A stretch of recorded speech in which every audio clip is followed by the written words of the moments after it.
The dinner hall of the Moonlight Accord was filled with the soft glow of floating lights. Representatives from 6 different species sat around a long curved table. Crystal glasses clinked. Strange foods from distant worlds sat on silver plates. It was supposed to be a night of friendship and cultural exchange. Sat at the head of the table. She was tall and thin like all. Her skin was pale blue, smooth like polished stone.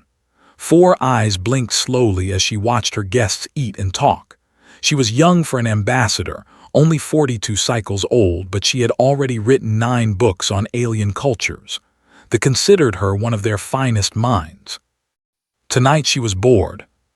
The conversations were predictable: trade agreements, border disputes, the same tired topics that filled every diplomatic meeting. Sipped her drink and waited for the night to end.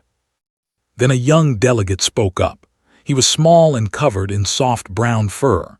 His voice was excited, like a child sharing a favorite story. "I visited the Human Memorial on station last month," he said. "It was incredible. The stories they tell about the siege, how a small group of human soldiers held off the entire invasion for 11 days, just a handful of them against thousands." Several heads turned with interest. They were known throughout the galaxy. They were monsters, creatures built for killing. Their raids had destroyed entire colonies. An older delegate from the Merchant Guild leaned forward. "I have heard these stories as well. They say the humans fought without rest, without fear, that they turned the station into a death trap for any who entered." "My grandmother was on a rescue ship," added a female delegate with green scales. "She said when they finally broke through, they found the humans still fighting, still standing, covered in blood that was not their own." Set down her glass. The sound was sharp in the sudden quiet. "Forgive me," she said. Her voice was calm and polite, but her 4 eyes showed amusement. "But surely none of you actually believe these stories." The delegate looked confused. "Ambassador, these are historical records. The siege is well documented." "The siege happened, yes," agreed. "But the details have clearly been exaggerated beyond reason. This is what humans do. They are wonderful storytellers. They take small events and make them into grand legends. It is part of their culture." She stood and walked slowly around the table. Her long fingers traced the back of empty chairs. "I have studied humans extensively," she continued. "They are a fascinating species in many ways, creative, emotional, surprisingly adaptable, but warriors," she laughed softly. "That is simply not supported by the evidence." "But the records," they began. "Records written by humans," interrupted.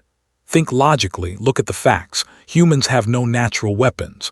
No claws, no fangs, no venom. Their skin is soft and tears easily. They cannot see in the dark. They cannot hear beyond a limited range. They are slower than a, weaker than a, smaller than a." She turned to face the table with all 4 eyes. "They are apex predators. They have been bred for combat across 100 generations. One warrior can kill 10 armed soldiers from most species, and yet we are supposed to believe that a handful of humans defeated thousands of them." She shook her head. "No, these are fairy tales. Propaganda designed to make humans seem more impressive than they are." "Then how do you explain what happened at?" the green-scaled delegate asked. "Simple," said. "The numbers were exaggerated. The human numbers were reduced in the telling. Technology did most of the work, as it always does in modern warfare. The humans were lucky, and then they wrote stories about their luck and called it skill." She returned to her seat and picked up her glass again. "I mean no disrespect to our human allies," she added with a thin smile. "They are adequate diplomats, decent scientists, acceptable traders, but this obsession with painting themselves as legendary warriors, it is, frankly, a little embarrassing, like a child pretending to be a hero from a story." Near the door, a figure in a dark uniform stood perfectly still. Park Ho had been assigned to guard duty for the dinner. He was 34 years old, average height, with short black hair and a face that most people forgot immediately after seeing it. He had been standing at his post for 3 hours. His expression had not changed once. He heard every word said. He said nothing. Across the room, a young woman with medical insignia on her sleeve sat among the lower-ranked crew members. Her name was. She was a medic, and she had known Ho for 8 years. She watched him from the corner of her eye and saw his jaw tighten just slightly. Her own hands curled into fists under the table. She wanted to stand up. She wanted to tell this arrogant, blue-skinned scholar exactly what Ho had done during the border conflicts, the things he had survived, the friends he had carried home in pieces, the nights he still woke up screaming. But Ho had made her promise years ago. No stories, no glory. He wanted to be invisible, and she respected that wish even when it hurt. So she stayed silent and watched laugh at legends she did not understand. The dinner continued for another hour. More drinks were poured. More conversations floated through the air. Entertained her guests with stories of her research, her travels, her many academic achievements. Eventually, the guests began to leave. They thanked their host and returned to their quarters. Was the last to go. She paused at the door where Ho stood. She looked at him for a moment with mild curiosity, the way someone might look at a piece of furniture. "You are human, yes?" she asked. "Yes, Ambassador," Ho replied. His voice was flat and empty. "I hope my comments did not offend you. I was speaking academically, you understand, nothing personal." "No offense taken, Ambassador." Smiled. "Good. You seem like a sensible one, not caught up in all those silly warrior myths." She walked past him without waiting for a response. Ho remained at his post. His face showed nothing, but after disappeared down the corridor, he allowed himself one slow breath. In his mind he saw faces, friends who had died in his arms, enemies he had killed with his bare hands, blood on snow, fire in the darkness. 11 days of hell that he would never forget no matter how hard he tried. Fairy tales, she had called them. He closed his eyes for just a moment. Then he straightened his uniform and continued his patrol. There was work to do. There was always work to do, and the past was better left buried. But somewhere deep inside him, in a place he tried very hard to ignore, something old and cold and patient was listening. It remembered everything. And it was not amused. 3 days passed on the Moonlight Accord. The ship moved quietly through the empty space between star systems. Outside the windows, there was nothing but darkness and distant points of light. Spent her time in the research wing. She was writing a new paper on interspecies communication patterns. Her desk was covered with data tablets and half-empty cups of tea. She worked long hours and spoke to few people. Sometimes during her walks to the dining hall, she passed the human soldier from the dinner. Ho, she remembered, a common name, a common face. He was always patrolling, always watching, always silent. She found him strange. Most humans she had met were loud and emotional. They talked too much, laughed too easily, and filled every silence with unnecessary words. This one was different. He moved like a shadow and spoke only when spoken to. On the second day, curiosity got the better of her. She stopped him in a corridor. "You are very quiet for a human," she said. Ho looked at her with calm eyes. "I prefer to listen, Ambassador." "And what do you listen for?" "Anything that does not belong." She found the answer strange but did not pursue it. She had more important things to think about than the habits of a common guard. On the third day, she visited the medical bay for a routine health check. The human medic was on duty. Was young and pretty, with long dark hair tied back in a practical knot. She smiled easily and had a warm voice that made patients feel comfortable, but noticed something hard in her eyes, something that did not match the smile.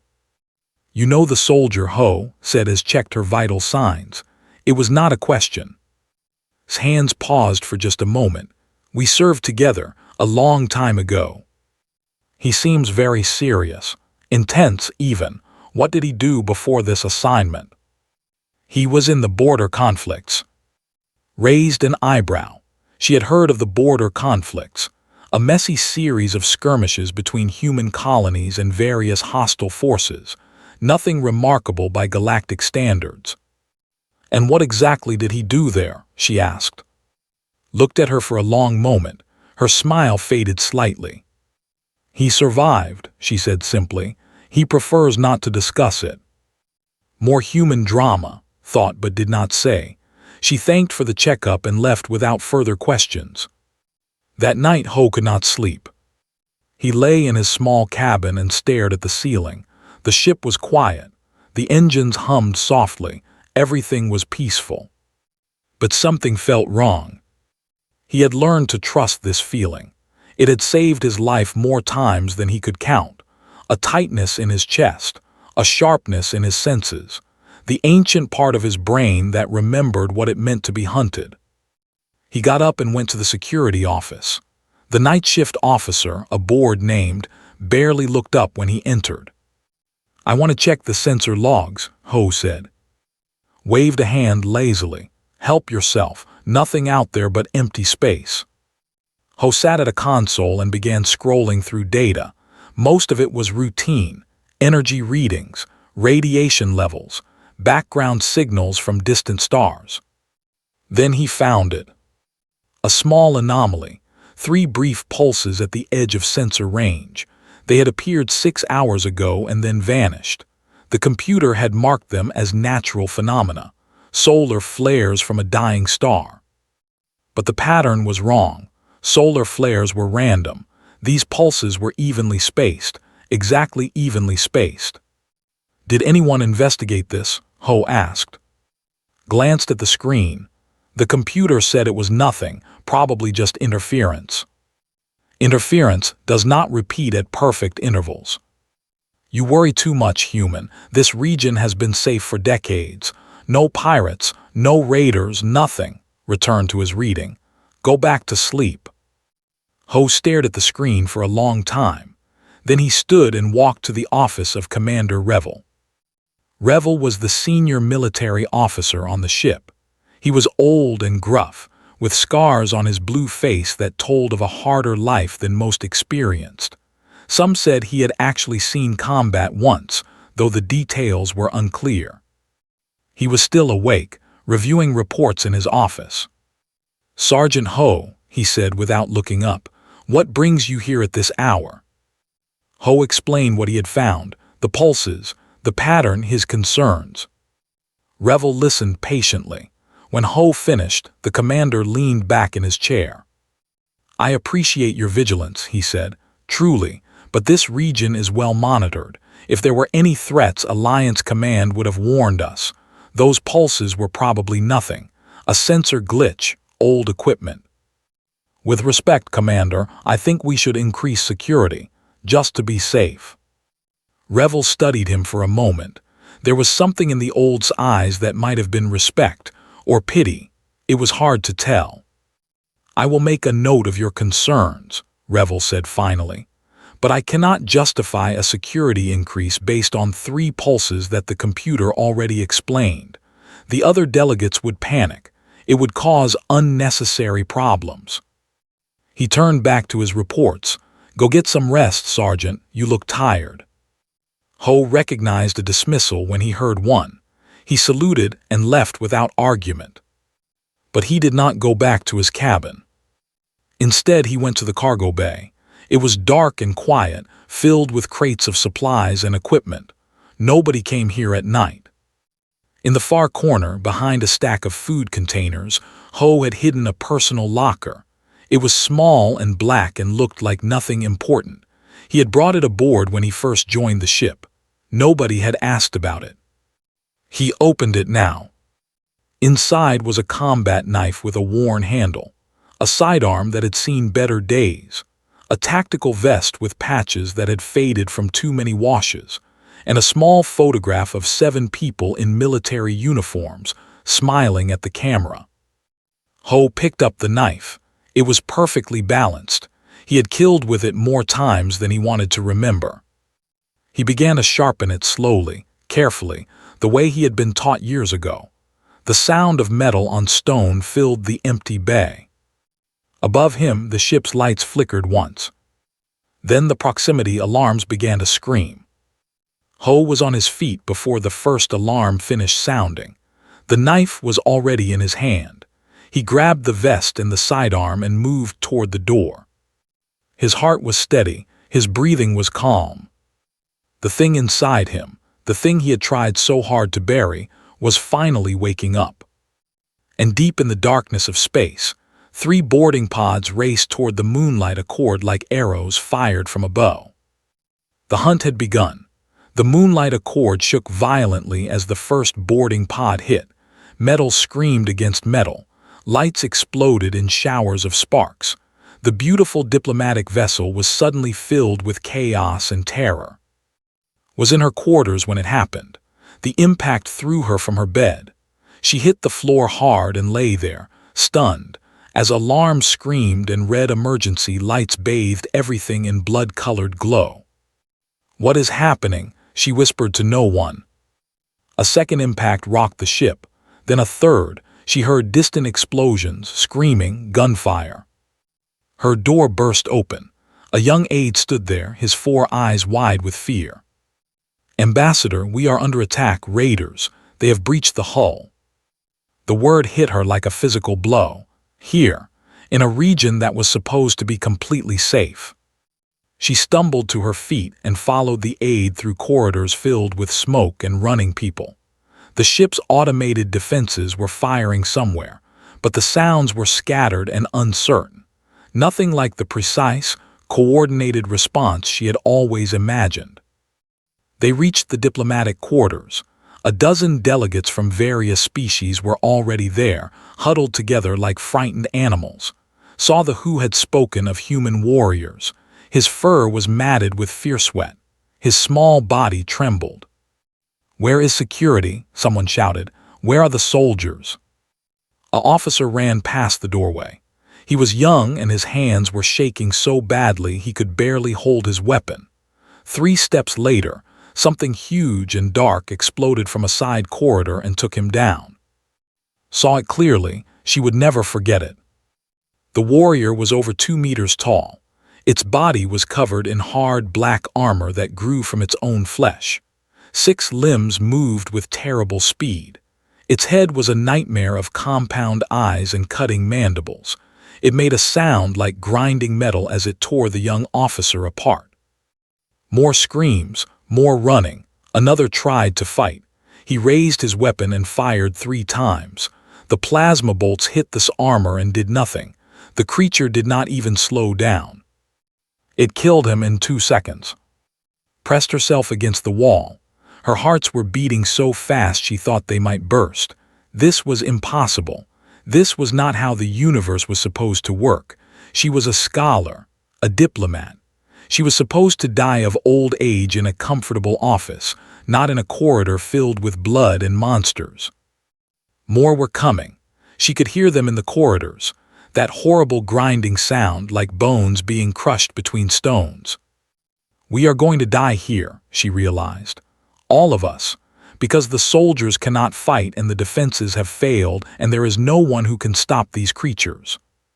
Then the lights flickered. She thought it was another system failure, but the flickering had a pattern. On, off, like a signal, like a warning.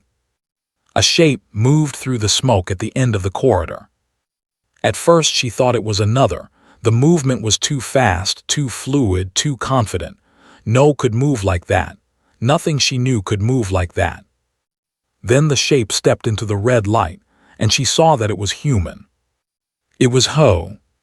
He looked different now. The quiet, forgettable guard was gone. In his place was something else entirely. His eyes were cold and empty like windows into a frozen void. His body moved with a terrible economy, no wasted motion, every step precise and purposeful. In his hands he held a knife and a pistol. He did not look afraid. He did not even look concerned. He looked like he had been waiting for this moment his entire life. The first turned toward him. It was the same creature that had killed the two officers, still covered in their blood, still grinding its mandibles in that horrible way. It charged. His four eyes could barely track what happened next. Ho moved, not away from but toward it. He dropped low at the last moment, sliding under the creature's reaching claws. His knife came up and opened the throat in a single clean motion. Blue-black blood sprayed across the corridor. There was still falling when Ho took its weapon, a curved blade made of some dark metal. He caught it in his left hand without looking, without slowing, without breaking his stride. Two more came from the side corridor. They moved together, coordinated like they had done this 1,000 times before. Experienced killers, elite warriors bred for exactly this kind of violence. Ho was faster. He dropped the first one with a shot to its primary eye cluster. The creature screamed and stumbled. Ho was already past it, driving the stolen blade up through the second's mandibles into its brain. The wounded one tried to rise. Ho's knife finished it before it could stand. 3 warriors, 8 seconds, all dead. Could not move. She could not think. Her entire understanding of the universe was collapsing around her like a building with no foundation. This was not possible.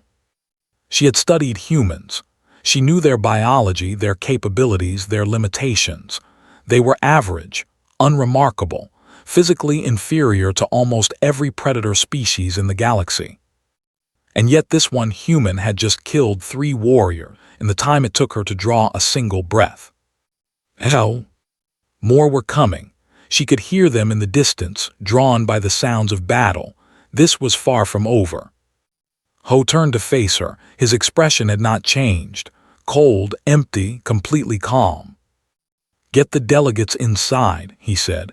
His voice was flat like he was discussing the weather. "Seal the door. Do not open it until I come back." "What are you going to do?" heard herself ask. Ho looked at her for a long moment. Something flickered in those empty eyes. Something old and tired and infinitely dangerous. "My job," he said. Then he turned and walked into the darkness, toward the sounds of the approaching. Watched him go. Her hands were shaking. Her legs felt like water. Beside her, the delegate whispered something in his own language. It sounded like a prayer. "Get inside," said to the others. Her voice came out stronger than she expected. "Do as he said, now." They obeyed without question. The door sealed behind them with a heavy clunk. In the distance she heard gunfire, screams, the terrible grinding sound of warriors, and something else, something she could not identify at first. Then she realized what it was.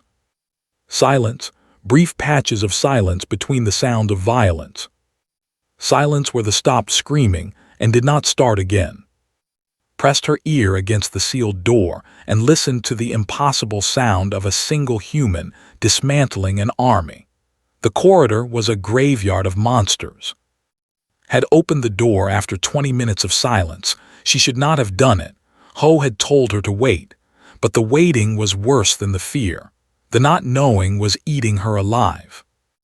Now she stood in the doorway and saw what a single human could do. 7 bodies lay in the corridor. Some were missing limbs. Some had wounds so deep she could see the strange organs inside their armored shells. One had been nearly cut in half.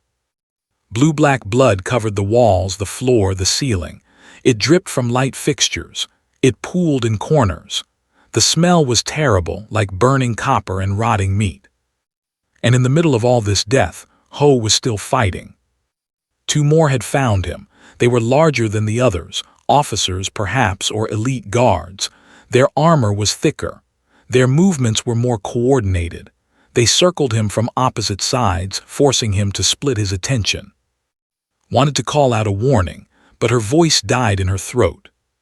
She watched Ho spin to face the first attacker. The struck with all 6 limbs, a blur of claws and blades that should have been impossible to avoid. Ho avoided it. He moved like water, like smoke, like something that existed between moments. Each attack missed by inches. Each counter was precise and brutal. His knife opened a gap in this armor. His fist followed, driving into the wound. The creature screamed and stumbled. The second attacked from behind. Ho seemed to sense it without looking. He dropped, rolled, came up with the dead's blade in his hand.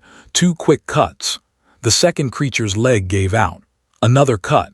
Its reaching claw fell to the floor, still twitching. The first was trying to rise. Ho finished it with a single thrust through the back of its skull. The second tried to crawl away. Ho let it go 3 steps before he ended its suffering. Then he stood there, breathing hard, covered in blue-black blood that was not his own. Stepped into the corridor. Her legs were shaking, but she forced herself to move. "How?" she said.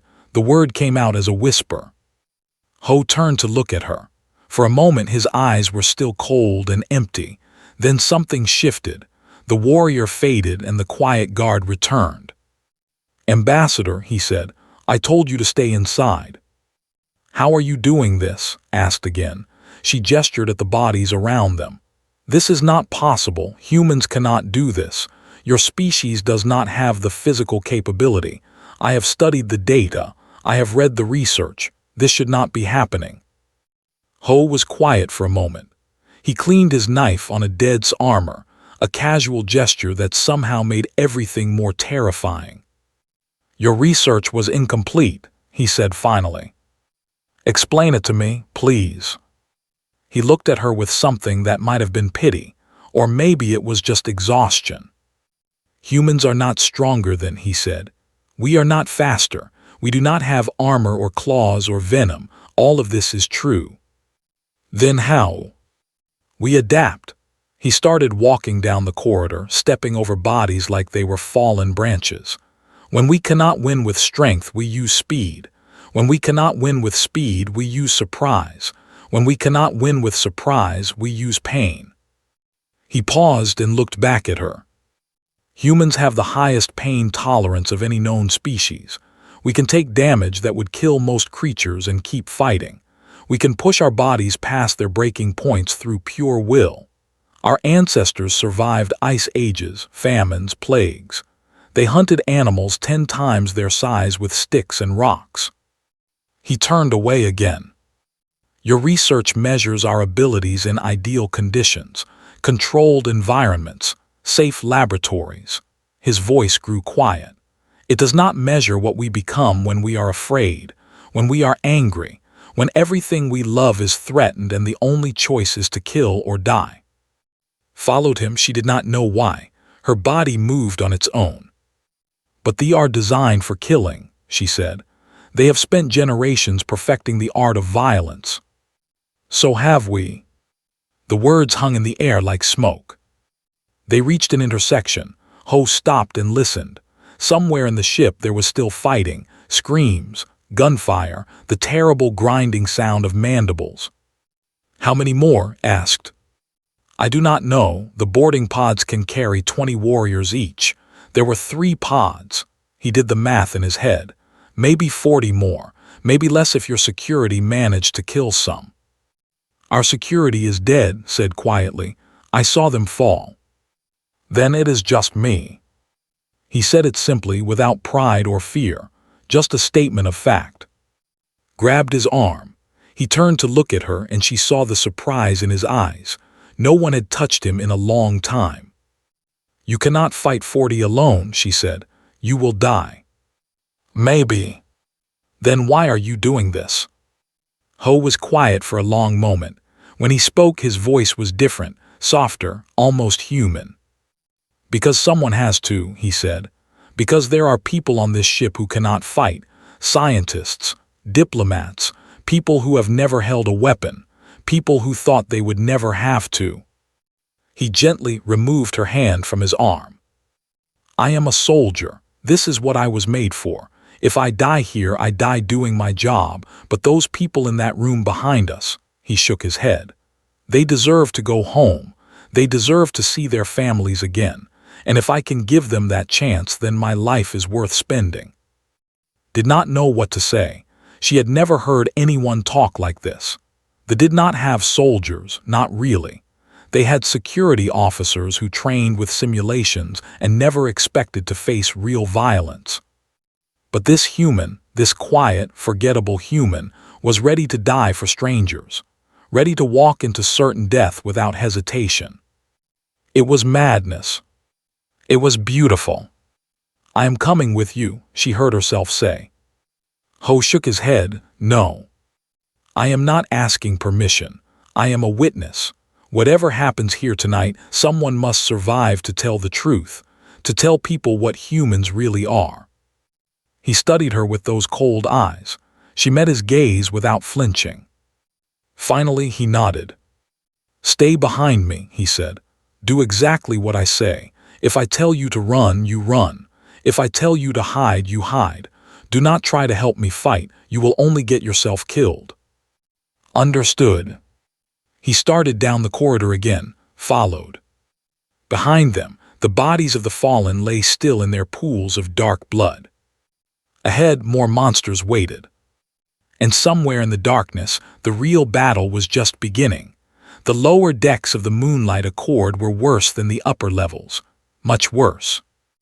They had made them into a hunting ground. Bodies lay in doorways and corners. Some were crew members who had tried to flee. Others were passengers who had made wrong turns in the chaos.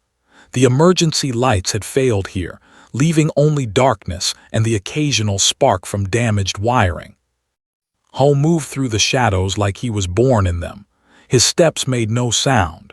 His breathing was controlled and silent. Every few meters he would stop and listen, his head tilted slightly like a predator sensing prey. Tried to match his silence and failed. Her feet seemed impossibly loud on the metal floor. Her breathing echoed in the narrow corridors. She felt like a beacon, announcing their presence to every on the ship. But Ho did not complain. He simply adjusted their route, leading her through maintenance tunnels and access ways she had not known existed. "How do you know where we are going?" she whispered. "I memorized the ship's layout on my first day," he said. "Standard procedure." Standard procedure. As if every soldier memorized entire starship blueprints for fun. They were heading to the medical bay. Was there, or at least she had been when the attack started. Ho had not explained why they were risking their lives for one medic. He had simply said they were going and had not argued. She was beginning to understand something about this human. He did not leave people behind. It was not a tactic or a strategy. It was simply who he was. They turned a corner and almost walked into a patrol. 3 warriors, smaller than the ones they had faced before but still deadly. They were dragging a body down the corridor. An engineer, still alive, still moaning. Ho did not hesitate. He threw his knife before the first could react. It buried itself in the creature's throat. Blue blood sprayed. The warrior fell. The second dropped the body and charged. Ho met it head-on. They collided in a tangle of limbs and fury. Heard bones break. She could not tell whose. The third went for her. Had never been in a fight. She had never thrown a punch. She had spent her entire life believing that violence was beneath her species. But she did not want to die. She grabbed a piece of broken pipe from the floor and swung it with all her strength. It was a clumsy, desperate attack. They caught the pipe in one claw and ripped it from her hands. Then Ho was there. He had killed the second somehow. His face was bleeding from a new cut. His left arm hung at a strange angle, but he was still moving, still fighting, still absolutely refusing to fall. He hit the third from behind. They went down together. The creature's claws tore at his back. Ho ignored the pain and drove his thumb into the eye. The warrior screamed. Ho grabbed its head and twisted with both hands. The snap was very loud in the silence. Ho stood up slowly. His arm was definitely dislocated. Blood ran down his face and back. His breathing was ragged. But he was alive. "Are you hurt?" he asked. She stared at him. He had just killed 3 creatures in seconds while badly injured, and his first question was about her safety. "I am fine," she said. "Your arm." "I know," He grabbed his own wrist and pulled. There was a horrible popping sound. His face went white for a moment. Then the color returned and he flexed his fingers. It will work for now. They continued down the corridor. The engineer was dead. Ho closed the man's eyes and moved on. The medical bay was on the next level. They had to go through the main engineering section to reach it. The door was sealed. Blocked from the other side, Ho said. Someone barricaded it. He found an access panel and started working on it with bleeding fingers. The mechanism was jammed. He grabbed the edge and pulled. Metal groaned. His hand slipped. He pulled again, harder. Something cracked. Was not sure if it was the panel or his fingers. The door opened. The engineering section was a massacre. Dozens of bodies and crew alike. Someone had made a stand here, a real fight. The walls were blackened from plasma fire. Barricades of furniture and equipment filled the space. And behind one of those barricades, 6 warriors were feasting. Ho saw them at the same moment they saw him. There was no time for surprise, no time for planning. He charged. Had seen him fight before. She had thought she understood what he was capable of. She had been wrong. What followed was not a battle, it was a storm. Ho used everything. His fists, his knife, the broken pieces of equipment scattered around the room. At one point he picked up a dead and used its body as a weapon against its companions. He took hits that should have killed him. A claw across his chest that left his shirt in ribbons. A bite on his shoulder that tore away flesh. A blow to the head that would have crushed a skull. He did not stop. He did not even slow down. Watched in horrified amazement as this broken, bleeding human fought like nothing she had ever seen. Every movement was violence. Every breath was defiance. He was not just fighting to survive. He was fighting because something inside him refused to accept any other option. The last fell with Ho's knife in its brain. Silence returned. Ho stood in the middle of the carnage, swaying slightly. His body was a map of wounds. Blood dripped from a dozen cuts. His breathing came in short, painful gasps. But he was still standing. "The medical bay," he said. His voice was barely a whisper. "We need to keep moving." Went to him. She put her arm around his waist without thinking. He was heavy and he smelled like blood and sweat, but she held him up anyway. "You are going to die if you keep fighting," she said. "Maybe." He started walking, leaning on her slightly, but not yet. They found the stairs. Each step was a battle. Ho left bloody footprints on the metal. But he kept climbing. He kept fighting. He kept moving toward the woman he had promised himself he would save. And who had laughed at human warrior legends just 3 days ago, climbed with him into the darkness. She was beginning to understand that the legends were not exaggerations. If anything, they were understatements. The medical bay was just ahead, could see the door at the end of the corridor. The lights here still worked, casting everything in cold white light. It should have been comforting after the darkness below.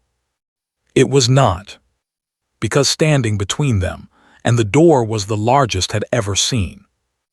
It was nearly 3 meters tall. Its armor was not the smooth black of the common warriors but a deep red, decorated with strange symbols. Its claws were longer than its forearm. Its compound eyes glowed with a terrible intelligence. A commander, one of the lords who led the raiding parties, had read about them in her research. They were said to be stronger and smarter than 10 regular warriors combined. Some of them had killed hundreds of victims across decades of raids. This one looked at Ho the way a cat looks at an injured mouse. "Human," it said. Its voice was like stones grinding together. "I have been watching you through the ship's cameras. You have killed many of my soldiers." Ho pushed away from and stood on his own. He was barely standing. Blood covered most of his body. His left eye was swollen shut. His breathing sounded wet and painful. "Not enough," he said. The commander made a sound that might have been laughter. "I am impressed. I have hunted many species across many worlds. I have never seen your kind fight like this." "Then you have not been paying attention." "Perhaps." The commander stepped forward, the floor shook with each step. "But you are broken now. I can smell your weakness. You cannot defeat me." Ho raised his knife. His hand was shaking, but his grip was firm. "Watch me." The commander attacked. It was impossibly fast for something so large. One moment it was across the corridor, the next it was directly in front of Ho. A claw swept down in a killing blow. Ho moved. Not fast enough. The claw caught him across the chest and threw him into the wall. Metal buckled around him. He fell to the floor and did not move. Screamed. The commander turned toward her with those glowing eyes. "You will be next, Blue One, but first I will finish this pest." It walked toward Ho's fallen body, its claws extended, ready to tear him apart. Then Ho moved. He came up off the floor like a spring uncoiling. His knife drove into the gap between the commander's armor plates. Blue blood sprayed. The creature howled and stumbled back. Ho pressed forward. He was beyond pain now, beyond exhaustion, beyond anything that should have been possible. He stabbed again and again, aiming for joints and gaps, exploiting every weakness in the armored shell. The commander caught him by the throat and lifted him off the floor. "Stubborn creature," it growled, "why will you not die?" Ho's answer was to drive his thumb into the commander's eye. The creature screamed and threw him across the corridor. He hit the far wall hard. Something cracked loudly. He fell to the floor again. This time he got up slower. Much slower. His left arm hung useless at his side. Several ribs were clearly broken.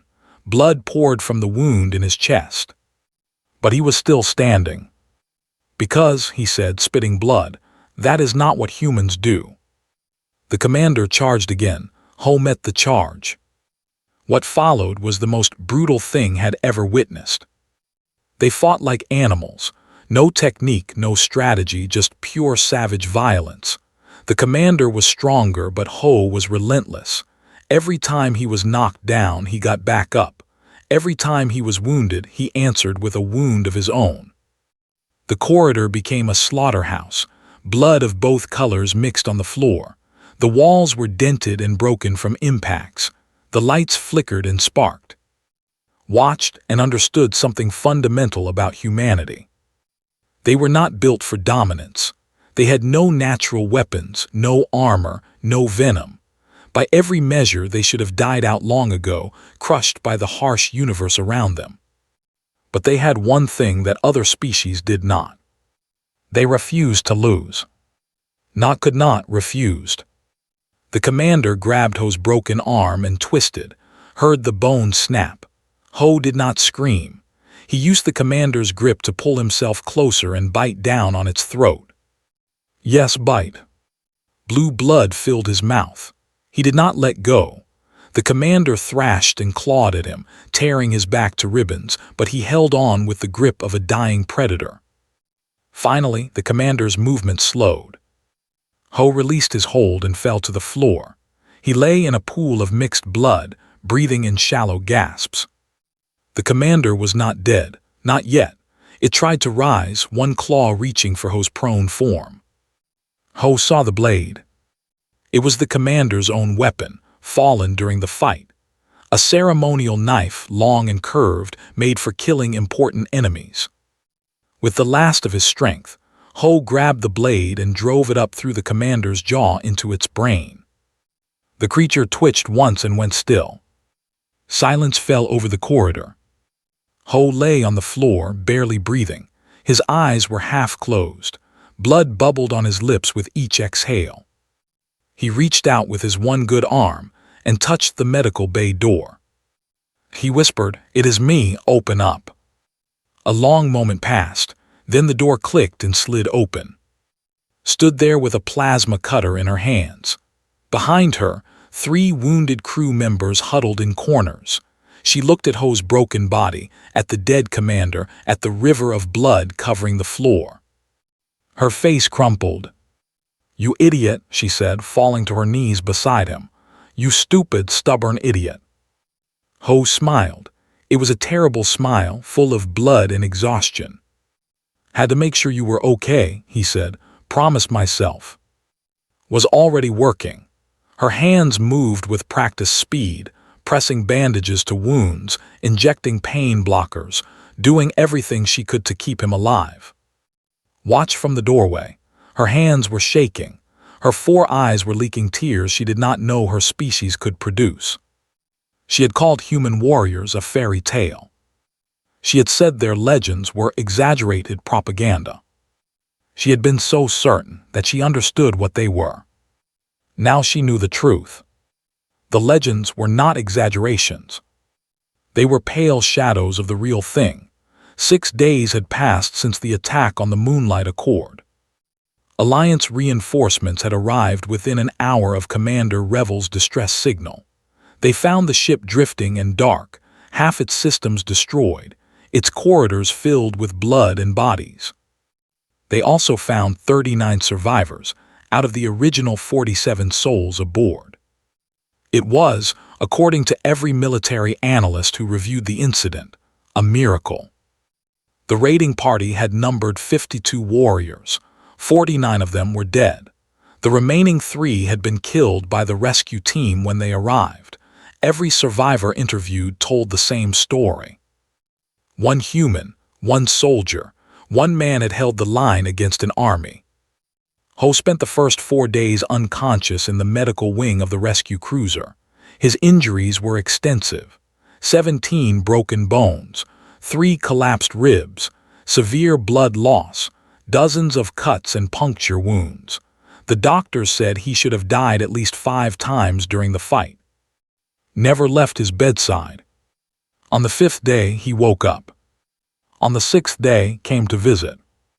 She stood at the foot of his bed for a long time, just looking at him. He was covered in bandages and connected to various machines.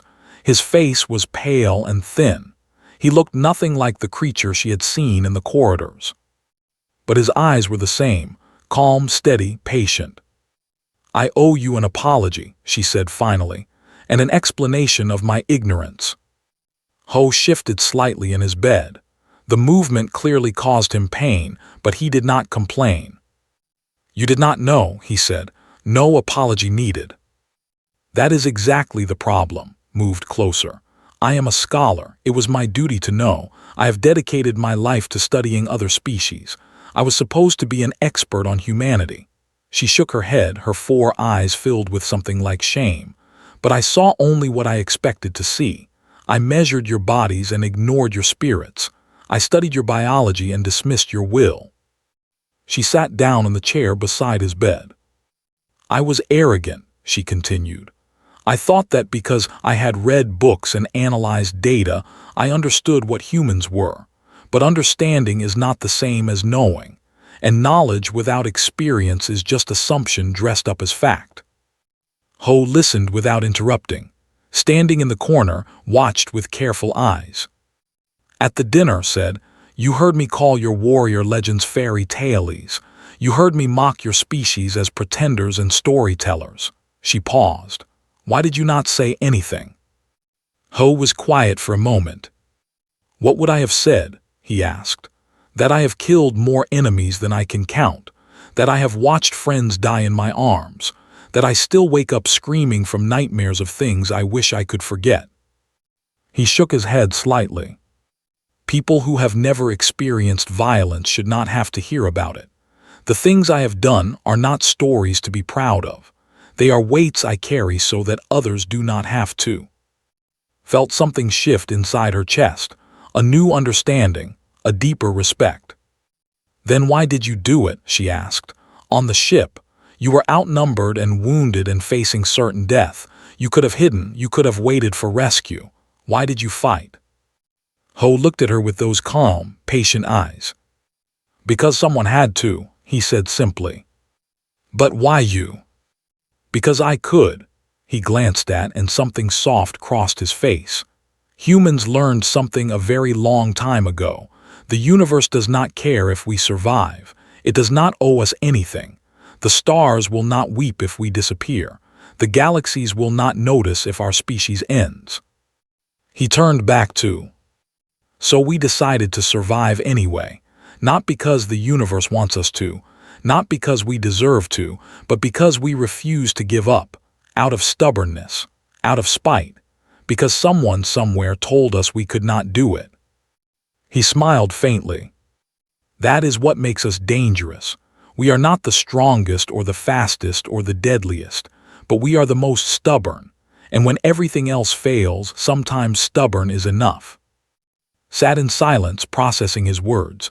They were simple words spoken without pride or arrogance, just truth, plain and clear. Finally, she stood. I am going to write about what happened, she said. Not just the facts of the attack, but what I witnessed, what I learned. I am going to tell the galaxy what humans truly are. Ho's expression did not change. And what will you tell them? Thought about everything she had seen. The corridors filled with bodies. The warrior who refused to fall. The quiet soldier who had saved her life and the lives of dozens of others without asking for thanks or recognition. I will tell them the truth, she said. That human warrior legends are not fairy tales. They are not propaganda. They are not exaggerations.